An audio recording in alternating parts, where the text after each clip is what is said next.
الحمد للہ رب العالمین والصلاة والسلام علی سید الانبیاء والمرسلین اما بعد فاعوذ باللہ من الشیطان الرجیم بسم اللہ الرحمن الرحیم قال اللہ تعالی فی القرآن المجید والفرقان الحمید الذین هم یراءون صدق اللہ العظیم وصدق رسولہ النبی الکریم الامین قال اللہ تعالی فی شان حبیبہ ان اللہ وملائکتہ یصلون علی النبی یا ایہا الذین آمنوا صلوا علیہ وسلموا تسلیما اللہم صل علی روح محمد فی الارواح اللہم صل علی جسد محمد فی الاجساد اللہم صل علی قبر محمد فی القبور۔ قرآن مجید فرقان حمید سورہ ماعون کی آیت نمبر 6 آپ کے سامنے ذکر کی، جس میں اللہ رب العزت نے اعمال کے دوسروں کے دکھانے کے سلسلے میں کرنے کی مذمت کو بیان فرمایا۔ منافقین کے حوالے سے، کفار کے حوالے سے کچھ باتیں ہم نے آپ کے سامنے ذکر کی تھیں۔ ارأیت الذی یکذب بالدین، اے حبیب کیا آپ نے اس شخص کو دیکھا جو دین کو جھٹلاتا ہے؟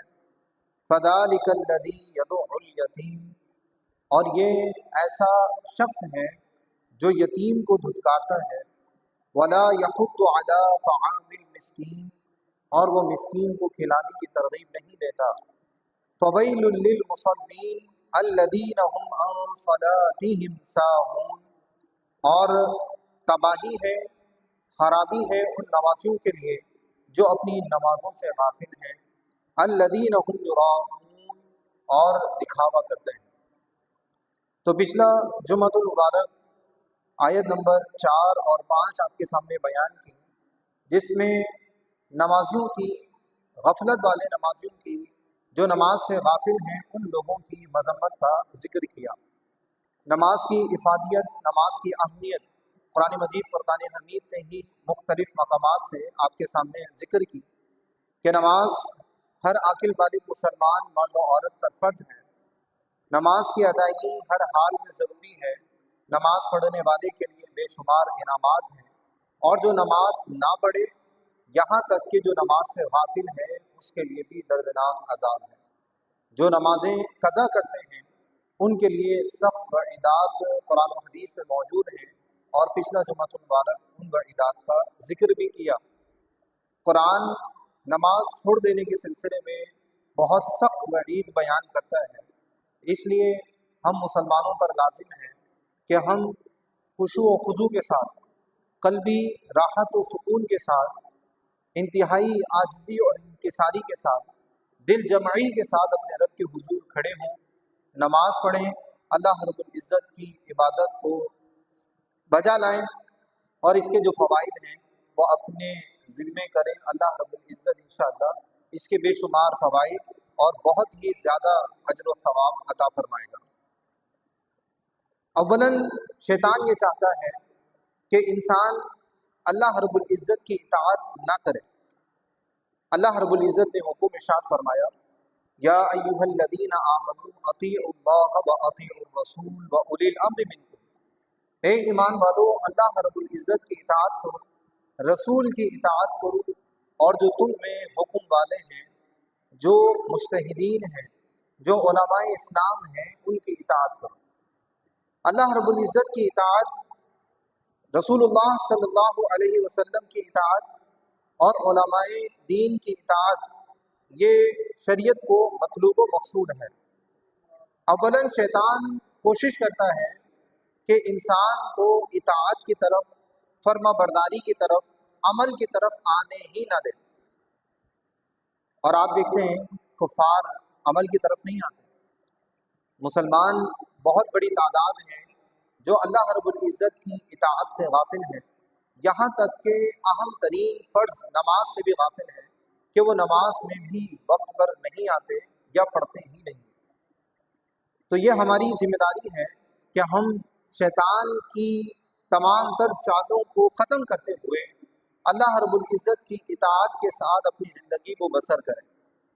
تو اولاً شیطان کی یہی خواہش اور یہی چاہت ہوتی ہے کہ وہ انسان کو باعمل ہونے ہی نہ دے، اس کو عمل والا بنا ہی نہ دے۔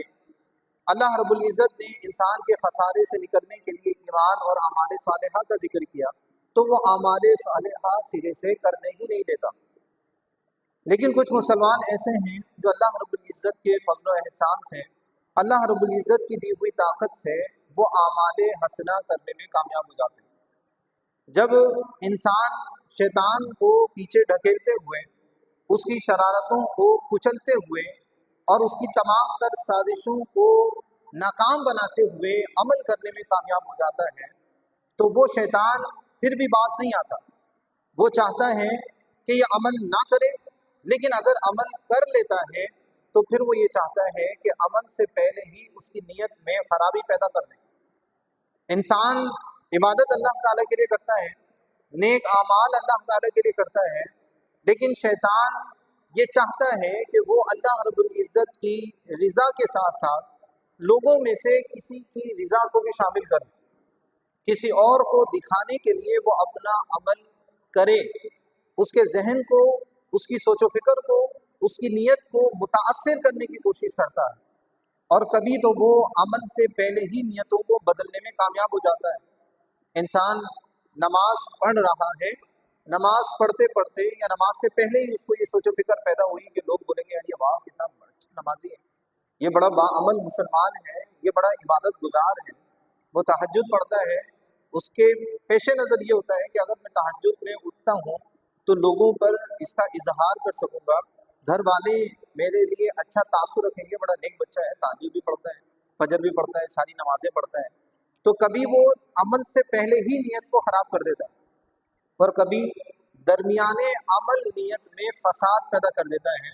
اس نے عمل کوشش کی، شروع بھی کر دیا اللہ تعالیٰ کی رضا کے لیے، اور خالصتاً اللہ تعالیٰ کی رضا کے لیے اس نے عمل شروع کیا، لیکن درمیانے عمل میں شیطان اپنے وار میں کامیاب ہو جاتا ہے، اور اس کے کرتے کرتے اس کے ذہن میں کسی اور کی رضا، کسی اور سے تعریف یا دنیاوی مقاصد پیش نظر ہو جاتا ہے، جس سے وہ عمل وہ خراب کر بیٹھتا ہے، اور اللہ رب العزت کے حضور اس کے اجر سے محروم ہو جاتا ہے۔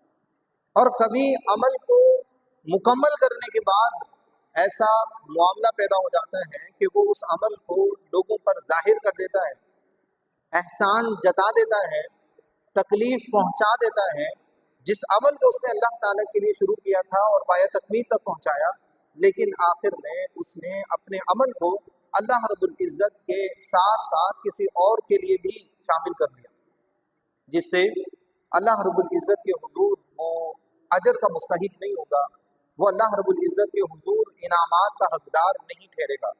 اس لیے یہ ہماری ذمہ داری ہے کہ ہم جو عمل کریں ہم اللہ رب العزت ہی کی رضا کے لیے کریں۔ اللہ رب العزت نے ان لوگوں کی مذمت سورہ ماعون میں بیان فرمائی جو نماز سے غافل ہیں، فرمایا فویل للمصلین الذین هم عن صلاتهم ساہون، بربادی ہو ان نمازیوں کے لیے جو اپنی نمازوں سے غافل ہیں، الذین هم یراؤون، اور جو دکھاوا کرتے ہیں، یعنی اللہ تعالیٰ کی عبادت میں وہ کسی اور کو بھی شریک کر لیتے ہیں۔ شرک کی دو قسمیں بیان کی جاتی ہیں، ایک شرک اکبر اور ایک شرک اصغر، جس کو شرک جلی بھی کہتے ہیں، شرک خفی بھی کہتے ہیں۔ اگر اللہ تعالیٰ کی عبادت میں، اس کی صفات میں اللہ تعالیٰ کے علاوہ کسی اور کو شریک مانا جائے تو یہ اللہ رب العزت کی ذات میں شرک ہے اور یہ کفر ہے۔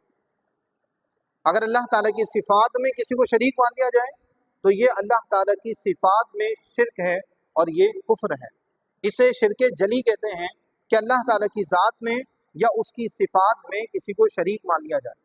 اب ذات میں شرک کیا ہوتا ہے، صفات میں شرک کیا ہوتا ہے، انشاءاللہ یہ پورا ایک طویل موضوع ہے جو آپ کے سامنے انشاءاللہ بیان کریں گے۔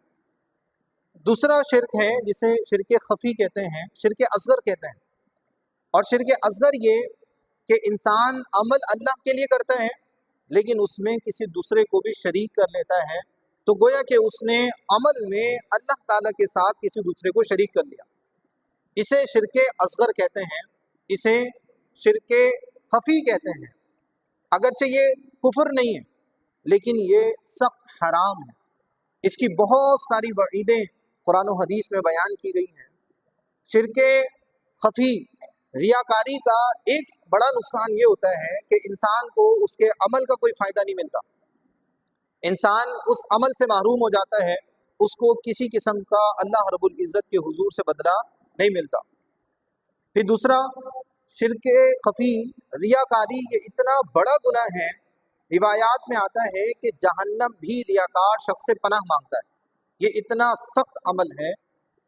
اسی طرح جب یہ کل قیامت کے دن اللہ رب العزت کے حضور حاضر ہوگا اور اپنے اعمال پر فخر کر رہا ہوگا، اپنے نامہ اعمال میں وہ غور کرے گا، بہت ساری نیکیاں اس نے کی ہوں گی، لیکن جب یہ اللہ رب العزت کے حضور حاضر ہوگا، اللہ رب العزت کے حضور اس کو کوئی بدلہ نہیں ملے گا۔ اس کو کہا جائے گا کہ تو نے تمام اولین اور آخرین وہاں جمع ہوں گے اور سب کے سامنے کہا جائے گا کہ تو نے یہ عمل اللہ رب العزت کے ساتھ ساتھ فلاں شخص کے لیے بھی کیا تھا، تو نے فلاں کی خوشنودی کے لیے عمل کیا تھا، فلاں کی رضا کے لیے عمل کیا تھا، یا دنیاوی کسی مقاصد کے حاصل کرنے کے لیے عمل کیا تھا، تو نے کسی دوسرے کے لیے عمل کیا تھا، تو اب جا اور بدلہ بھی کسی دوسرے سے ہی لے لے، اللہ رب العزت کے حضور اس کو کوئی بدلہ نہیں ملے گا۔ تو یہ بڑا سخت عمل ہے اور یہ کسی مسلمان کے لیے، اس کے اعمال کے لیے انتہائی نقصان دہ ہے۔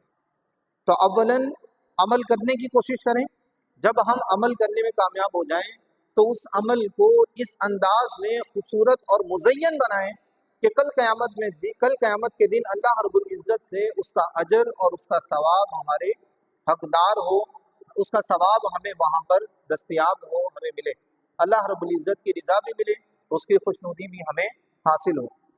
اللہ رب العزت نے قرآن مجید فرقان حمید میں دیگر اور مقامات میں بھی منافقین کے حوالے سے ذکر کیا، کیونکہ ریاکاری میں انسان کا ظاہر اور باطن یہ دو مختلف پہلو ہوتے ہیں، مختلف ہوتا ہے۔ انسان کا ظاہر یہ شو کر رہا ہوتا ہے کہ یہ کھڑا ہوا اللہ تعالیٰ کی بارگاہ میں، یہ اللہ تعالیٰ کے لیے عبادت کر رہا ہے، لیکن اس کے دل میں غیر اللہ کا تصور ہوتا ہے، اس کے دل میں اللہ رب العزت کے علاوہ کسی کو راضی کرنا مقصود ہوتا ہے، کسی کو دکھانا مقصود ہوتا ہے۔ نبی پاک علیہ الصلوۃ والسلام صحابہ کرام کے پاس سے گزرے، وہ دجال کے بارے میں گفتگو کر رہے تھے۔ نبی پاک علیہ الصلوۃ والسلام نے ارشاد فرمایا، مجھے تم پر دجال سے زیادہ ایک اور چیز کا خوف ہے، کیا میں تمہیں بتاؤں؟ صحابہ نے کہا جی ہاں، آپ بتائیے، وہ کیا چیز ہے کہ جس کا ہم امت پر خوف کرتے ہیں؟ نبی پاک علیہ الصلوۃ والسلام نے فرمایا کہ وہ ریاکاری ہے، وہ دکھاوا ہے، کہ انسان نماز پڑھتا ہے، دوران نماز وہ اپنی نماز کو طویل کر دیتا ہے، وہ اپنی نماز کو خوبصورت کرتا ہے، کیونکہ لوگ اس کو دیکھ رہے ہوتے ہیں، اس کی طمع یہ بن جاتی ہے کہ یار یہ فلاں بندہ مجھے دیکھ رہا ہے تو میں اچھے سے رکوع کروں، اچھے انداز میں سجدہ کروں، اپنی نماز کو انتہائی خشوع و خضوع کے ساتھ ثابت کروں، تاکہ یہ جو دیکھنے والا شخص ہے میرے بارے میں اچھا خیال کرے، یار یہ کتنا اچھے نماز پڑھتا ہے، یہ سجدے کتنے اچھے کرتا ہے، رکوع کتنے اچھے کرتا ہے، اس کو کوئی جلد بازی نہیں ہے، بہت محبت کے ساتھ، پیار کے ساتھ اور اخلاص کے ساتھ نماز پڑھ رہا ہے۔ تو نبی پاک علیہ الصلوۃ والسلام نے فرمایا کہ مجھے اس چیز کا خوف ہے کہ تم عمل میں اللہ رب العزت کے علاوہ کسی اور کی رضا کو بھی چاہو گے، تو یہ بڑا سخت عمل ہے۔ تو ہمارا ظاہر اور ہمارا باطن، شریعت یہ چاہتی ہے کہ ایک ہو۔ منافقین ظاہر و باطن کے حوالے سے ایک نہیں تھے، ان کا ظاہر مسلمانوں والا تھا، لیکن ان کے دل میں نفاق تھا، ان کے دل میں کفر چھپا تھا۔ اللہ رب العزت نے سورہ بقرہ کی آیت نمبر 8 میں ارشاد فرمایا، وَمِنَ النَّاسِ مَن يَقُولُ آمَنَّا بِاللَّهِ وَبِالْيَوْمِ الْآخِرِ، اور لوگوں میں سے کچھ ایسے لوگ ہیں جو کہتے ہیں کہ ہم اللہ رب العزت پر اور آخرت کے دن پر ایمان لے آئے، وَمَا هُم بِمُؤْمِنِينَ، حالانکہ وہ تو ایمان والے ہیں ہی نہیں، وہ تو ایمان لائے نہیں۔ فرمایا یخادعون اللہ والذین آمنوا، وہ اللہ رب العزت کو دھوکہ دینا چاہتے ہیں، والذین آمنوا، اور ایمان والوں کو دھوکہ دینا چاہتے ہیں، وما یخدعون الا انفسهم، وہ تو صرف اپنے آپ کو ہی دھوکہ دے رہے ہیں، وما یشعرون، اور انہیں اس کا شعور ہی نہیں ہے، اس کی سمجھ ہی نہیں ہے، اس کا فہم ہی نہیں ہے۔ کوئی بھی اللہ تعالیٰ کو دھوکہ نہیں دے سکتا، اللہ रब्बुल इज़्ज़त हर चीज़ से वाकिफ़ है, हर ज़ाहिर और बातिन को जानता है। इंसान के दिल में क्या है, इंसान ज़ाहिर में क्या कर रहा है, रोशनी में क्या कर रहा है, तारीकी में क्या कर रहा है, ज़मीन के ऊपर ज़मीन के नीचे, दुनिया का कोई ऐसा हिस्सा, कायनात का कोई ऐसा हिस्सा नहीं है जो अल्लाह रब्बुल इज़्ज़त से मख्फी हो, अल्लाह के इल्म में ना हो। तो अल्लाह ताला को धोखा देना मकसूद, धोखा दिया ही नहीं जा सकता। लेकिन यहाँ पर कहा गया कि युखादिऊन अल्लाह, वो अल्लाह को धोखा देना चाहते हैं, यानी वो अपने ज़ौन में, अपने गुमान में ये कोशिश करते हैं कि वो अल्लाह को धोखा दे दें। या फिर अल्लाह को धोखा देने का मतलब उसके नबी सल्लल्लाहु अलैहि वसल्लम को धोखा देना है, क्योंकि आप अल्लाह रब्बुल इज़्ज़त के नाइब हैं, अल्लाह रब्बुल इज़्ज़त की बातों को लोगों तक पहुँचाने वाले हैं, अल्लाह ताला के पैगामात लोगों को आम करने वाले हैं। तो वो नबी को ये दिखाना चाहते हैं कि हम ईमान वाले हैं, हालांकि वो मुनाफिक हैं। लेकिन जब अल्लाह ताला ने मुनाफिकीन के हालात नबी पर वाज़े कर दिए, मुनाफिकीन के दिलों में क्या चल रहा है वो नबी पर वाज़े हो गया, तो उनका सारा जो फरेब था, धोखादही थी, वो दुनिया में ही जाहिर हो गई। तो अल्लाह ने फरमाया युखादिऊन अल्लाह वल्लदीना आमनू, और वो लोग अल्लाह को धोखा देना चाहते हैं, ईमान वालों को धोखा देना चाहते हैं। दरअसल ना तो वो अल्लाह को धोखा दे रहे हैं, ना रसूल को धोखा दे रहे हैं, और ना ही ईमान वालों को धोखा दे रहे हैं। ये उनका धोखा उनके अपने ही नसीब में है। वमा यख्दऊन इल्ला अनफुसहुम, वो तो धोखा नहीं देते मगर अपने ही आप को, वो अपने ही आप को ये धोखा दे रहे हैं। वमा यशऊरून, और उन्हें शऊर भी नहीं। तो इसमें अल्लाह ताला ने उनके ज़ाहिर और उनके बातिन में इख्तिलाफ की मजम्मत को बयान किया कि अगर इंसान के दिल में कुछ है और उसके ज़ाहिर में कुछ है तो ये गोया के धोखा देना चाहता है। तो ये अगरचे मुनाफिकीन के बारे में है, लेकिन जो चीज़, जो दिखावा मुनाफिकीन करते थे, वो मुनाफिकीन वाला दिखावा आज तक है और क़यामत तक है। लेकिन उसको ख़त्म करने की ज़रूरत है, तभी हम कामिल ईमान वाले हो सकते हैं कि जिनके ज़ाहिर और बातिन में किसी किस्म का कोई फ़र्क नहीं, जिनका ज़ाहिर भी एक है और बातिन भी एक है। अगर हम जलवत में लोगों के सामने नमाज पढ़ लेते हैं, लेकिन खलवत के अंदर जब हम तन्हाई में हों, नमाज पढ़ते में गफलत होती है, नमाज पढ़ते में सुस्ती होती है, कोई नहीं है तो सुस्ती और थकन की वजह से छोड़ दो, बाद में पढ़ लेंगे, अभी सो जाओ, या फिर ये काम कर लो, वो काम कर लें, बाद में देख लेंगे। लेकिन जब किसी के सामने होते हैं, जब लोग देख रहे होते हैं, तो अमल में कोई गफलत नहीं, अमल में कोई सुस्ती नहीं, बल्कि लोगों को भी उभारते हैं, चलो भाई चलो, नमाज का टाइम हो गया, नमाज पढ़ो। लेकिन जब अकेले में हैं, कोई पूछने वाला नहीं है, कोई देखने वाला नहीं है, तो अब उनका अमल उनके ज़ाहिर के बिल्कुल खिलाफ। तो ये मुनाफिकत है, ईमान की मुनाफिकत, ये बहुत बड़ी मुनाफिकत है, ये कबीह तर अमल है। लेकिन अगर अमल में मुनाफिकत हो तो ये भी कोई छोटी चीज़ नहीं है, ये भी सख्त तर चीज़ है। तो हमारा ज़ाहिर, हमारा बातिन, हमारी खलवत, हमारी जलवत बिल्कुल बराबर होनी चाहिए। जिस तरह हम लोगों के सामने अल्लाह ताला के हुजूर आजिज़ी के साथ, इंकिसारी के साथ, खुशू खुजू के साथ खड़े हैं, इसी तरह अगर हम तन्हाई में हों तब भी हमारे अमल में किसी किस्म का कोई फ़र्क नहीं आना चाहिए, किसी किस्म का कोई मामला ख़राब नहीं होना चाहिए, सुस्ती और गफलत तारी नहीं होनी चाहिए। अगर सुस्ती और गफलत तारी है तो ये दिल की एक बीमारी है, जिसको रियाकारी से ताबीर किया जाता है, जिसको दिगर और मराहिल में जब इसकी ताबीरात मुख्तलिफ होती हैं, चीज़ें फ़र्क के साथ आती हैं, तो मुख्तलिफ नाम दिए जाते हैं। तो तकब्बुर है, रियाकारी है, हसद है, बुग़्ज़ है, ये सारी चीज़ें बातिनी बीमारियां हैं, दिल की बीमारियां हैं। तो अल्लाह ताला ने मुनाफिकीन के दिल चूँकि ख़राब थे, वो ज़ाहिर में और बातिन में बहुत बड़ा फ़र्क रखते थे। उनके फ़र्क को अल्लाह ताला ने जिक्र किया कि ये ईमान का दावा ज़रूर करते हैं, लेकिन ये ईमान वाले नहीं हैं, ये अल्लाह को, रसूल को, मोमिनीन को धोखा देना चाहते हैं, हालांकि ये अपने ही आप को धोखा दे रहे हैं, ये किसी दूसरे को धोखा नहीं दे रहे।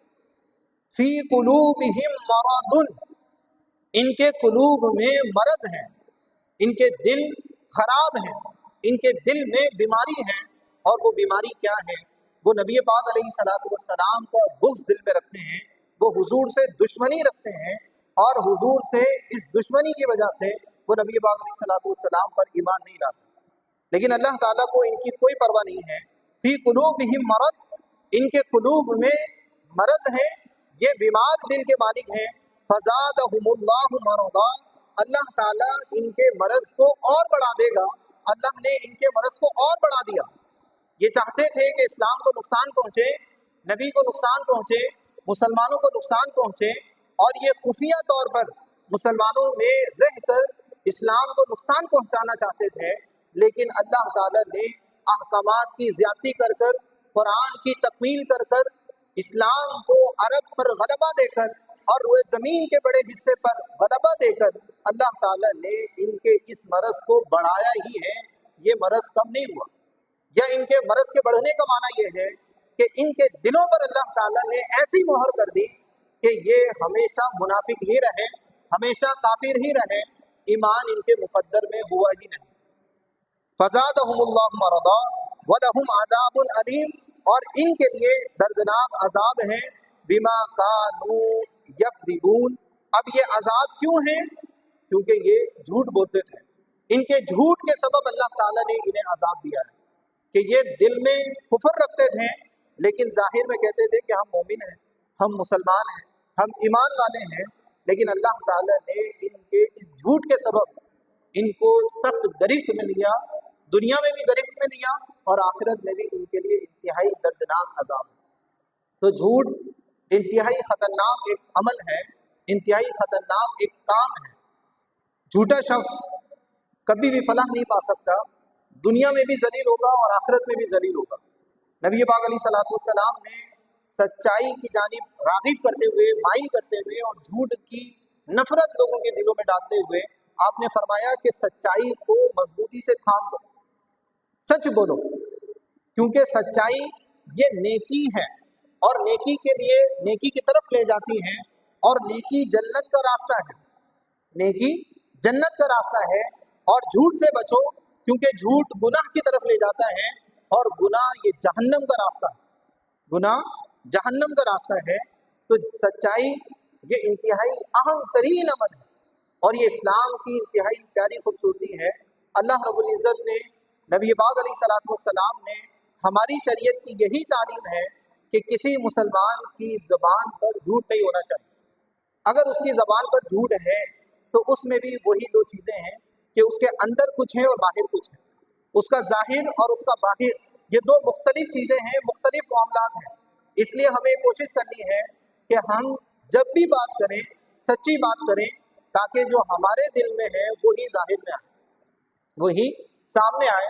लेकिन झूठ के अंदर तफसील है कि बाज़ ऐसे भी मौक़े हैं कि जिसमें शरीयत ने झूठ बोलने की इजाज़त दी है। उन मौक़ों पर से एक मौका, अगर किसी की जान को ख़तरा है या किसी के दरमियान दुश्मनी है और हम उन दुश्मनी को ख़त्म करने के लिए ऐसे अल्फाज इस्तेमाल करते हैं कि उनकी दुश्मनी ख़त्म हो जाए, उनकी नफ़रत मोहब्बत में बदल जाए, या कोई किसी कत्ल के जुर्म में मुब्तला है और गलत फंसा हुआ है, हमारे कुछ कहने से वो बच सकता है। तो इस तरह के कुछ मौक़े ऐसे हैं कि जिसमें शरीयत ने झूठ बोलने की भी इजाज़त दी है, लेकिन इसका इल्म हासिल करना ये बहुत ज़रूरी है कि कब क्या हुक्म है। इसके लिए बहुत सारी किताबें हैं। एक किताब है कुर्ब इलाही, जो ज़ीनतुल फ़ुक़हा हज़रत अल्लामा मौलाना मुफ्ती मोहम्मद अकमल साहिब की किताब है। बहुत ही खूबसूरत किताब है, 3 जिल्दों पर ये मुश्तमिल है। इसमें कुरान और हदीस से वो इल्मी बातें बयान की गई हैं जो हमारी ज़िंदगी के हर पहलू को हमारे लिए रोशन करती हैं। हमारे आगाज़ से लेकर हमारे इख्तिताम तक, हमारे कारोबार से लेकर हमारे घरों तक, हर चीज़ की रहनुमाई कुरान और हदीस की रोशनी में मौजूद है। तो ये बहुत ही खूबसूरत किताब है। कोशिश कीजिए इस किताब को आप हासिल करें और इसका मुताला करें, ताकि हमें मालूम हो कि हमें अपनी ज़िंदगी कुरान और हदीस की रोशनी में किस तरह गुजारनी है। अल्लाह रब्बुल इज़्ज़त ने सूरह बकरा ही है, आयत नंबर 164 है, फरमाया या अय्युहल्लज़ीना आमनू ला तुबतिलू सदक़ातिकुम बिलमन्नि वल अदा, ए ईमान वालों, अपने सदक़ात एहसान जताकर और तकलीफ़ पहुँचाकर बातिल ना करो। जो तुम सदक़ात दे रहे हो, ये सदक़ात दो वजूहात से अल्लाह ताला ने फरमाया बातिल होते हैं। एक वजह एहसान जताना है اور दूसरी वजह जिस पर एहसान किया उसे तकलीफ पहुंचाना है। फरमाया या अय्युहल्लज़ीना आमनू ला तुब्तिलू सदक़ातिकुम बिलमन्नि वल अदा, ए ईमान वालों एहसान जताकर और तकलीफ पहुंचाकर अपने सदक़ात को बातिल ना करो। किन लोगों की तरह? फरमाया कल्लज़ी युनफ़िक़ु मालहू रिआ अन्नास, उन लोगों की तरह अपने अमाल को बातिल ना करो कि जो अपने अम्वाल अपने माल लोगों को दिखाने के लिए खर्च करते हैं। यानी अगर हम माल खर्च करते हैं, चाहे अपने घर वालों पर ही खर्च करें या किसी गरीब पर, किसी मिस्कीन पर, अल्लाह रब्बुल इज़्ज़त के रास्ते में किसी भी रास्ते में खर्च करें, अगर मकसूद अल्लाह ताला की रज़ा नहीं है, मकसूद किसी की वाहवा है, मकसूद तारीफ है, नामनमूद है, तो इस अमल का कोई फ़ायदा, कोई बदला अल्लाह ताला के यहाँ से मिलने वाला नहीं है। तो अल्लाह ताला ने फरमाया कि तुम अपने सदक़ात को एहसान जताकर, तकलीफ पहुंचाकर उन लोगों की तरह बातिल ना करो, ज़ाया ना करो जो अपने अमल को, जो माल खर्च करते हैं लेकिन लोगों को दिखाने के लिए खर्च करते हैं। फरमाया फ़असाब फ़मसलुहु कमसलि सफ़वानिन अलैहि तुराब, इनकी मिसाल उस सख्त चट्टान की मानिंद है कि जिस चट्टान पर मिट्टी जमी हो और उस पर तेज़ तरीन बारिश आए। फ़असाबहु वाबिल, उस पर तेज़ तरीन बारिश आए और वो तेज़ तरीन बारिश क्या करे, उससे कोई फल ना उगे, उससे कोई सब्ज़ा ना निकले, कुछ भी ना हो। फ़तरकहु सल्दा, और वो तेज़दार बारिश उस पत्थर को बिल्कुल साफ कर दे, उस बारिश के उस पत्थर पर पड़ने से कोई फ़ायदा हासिल होने वाला नहीं है। तो अल्लाह ताला ने फरमाया कि इसकी मिसाल उस चट्टान की है कि जिस पर मिट्टी थी, उस पर बारिश पड़ी और बारिश ने उस चट्टान को बिल्कुल साफ कर दिया और नतीजा बिल्कुल सिफर रहा कि उससे ना तो कोई सब्ज़ा होगा, ना कोई सब्ज़ी, ना कोई फल, ना कोई हरियाली, कुछ भी उससे हासिल ना हुई। फरमाया ला यक़दिरून अला शैइन मिम्मा कसबू, कि ये जो अमल इन्होंने किया है उस अमल में से किसी भी चीज़ पर ये कादिर नहीं हो सकते। यानी जब ये कल क़यामत में आएंगे तो सिफर ही होगा, इनको कोई बदला नहीं मिलेगा। उस नेक अमल का अल्लाह की बारगाह से ये बदला लेने पर कादिर ही नहीं होंगे। अल्लाह ताला की बारगाह से उन लोगों को बदला मिलेगा कि जिन्होंने अपना अमल खालिसतन अल्लाह ताला के लिए रज़ा के लिए किया, उनका अमल अल्लाह ताला के लिए हुआ, उन्हीं को बदला मिलेगा, इसके अलावा किसी को वहाँ पर बदला नहीं मिलेगा। फरमाया वल्लाहु ला यहदिल कौमल काफिरीन, अल्लाह ताला काफिर कौम को हिदायत नहीं देता। तो मुनाफिकीन की सिफात आपके सामने, कुफार के अमल को आपके सामने बयान कर रहे थे। सूरह माऊन की आयत नंबर 6 आपके सामने बयान की। पिछले जुमा 4 और 5 का आपके सामने जिक्र किया कि तबाही है उन नमाजियों के लिए जो अपनी नमाज से गाफिल हैं, अल्लदीन हुम युराऊन, और वो दिखावा करते हैं, और वो दिखावा करते हैं। तो आज हमें ये मालूम हुआ कि दिखावा कितना ख़तरनाक काम है। दिखावा, इसे शिरके असगर कहा जाता है, ये शिरके खफ़ी है।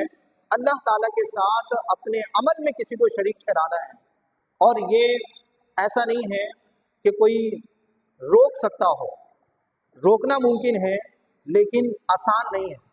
इसलिए अमल के आगाज़ में भी अपनी नीयत को खालिस रखें, अमल के दरमियान में भी अपनी नीयत को खालिस रखें, और जब अमल पाया तकमील तक पहुँच जाए उस वक्त भी अपनी नीयत को खालिस रखें। जो भी अमल करे, नमाज समेत नेकी का कोई भी अमल हो, उसमें फ़कत अल्लाह ताला की रज़ा मतलूब हो, दुनिया के किसी शख्स से किसी किस्म की तारीफ़, किसी किस्म का फ़ायदा मतलूब ना हो। अगर फ़ायदा मतलूब हुआ, तारीफ़ का एक जुमला ही क्यों ना मतलूब हुआ, ये ऐसा अमल है जो हमारे अमल को बातिल कर देगा और अल्लाह ताला के हुजूर हमें कोई सवाब, कोई बदला नहीं दिया जाएगा। इसलिए हमें ये लाजिम है कि हम एक तो अमल करें, दूसरा उस अमल की हिफाजत करें और अल्लाह ताला के हुजूर इस तरह हाजिर हों कि जब हम अल्लाह ताला के हुजूर पहुँचें तो हमें हमारे अमल का बदला हो, हमें हमारे अमल का बदला दिया जाए। ऐसा ना हो कि वहाँ पर हसरत हो, नदामत हो, पछतावा हो। अल्लाह ताला हमें अच्छे आमाल, अच्छी नियतों के साथ करने की तौफीक अता फरमाए।